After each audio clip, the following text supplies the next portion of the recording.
ассалому алайкум дӯстони азиз, умедворам ки шумо хуб ҳастед. хабари имрӯзаро бар шумо пешниҳод мекунем. имрӯз шанбе 18 январ соли 2025 $100 баробар ба 1094 сомонӣ ва инчунин 100 евро баробар ба 1196 сомонӣ.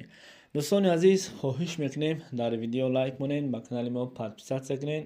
ин барои мо хеле муҳим аст. фашмо чизе намеравад, фақат як лайку як подписатсия. раҳмат барои дастгирӣ.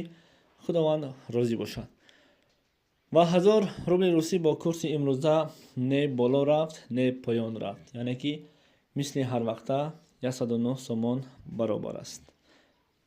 салом дӯстон, санҷиши шиносномаи хориҷӣ яъне ки загранпаспорт барои шумо мушкил шудааст ва шумо наметавонед дар куҷо чӣ тавр бисанҷед.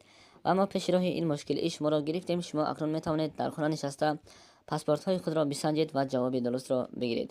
танҳо бо тариқи ватсап ба ин бародар суҳбат кунед. ин бародар бар шумо чизе гуфт ҳамон корро бикунед. албатта ҷавоби пурра ва аниқ ба шумо равон мекунанд. ва имрӯзҳо ҳамаи корро ройгон намешавад кард, яъне ки инҳо ҳаққи корияшонро низ мегиранд. ба шумо барори кор.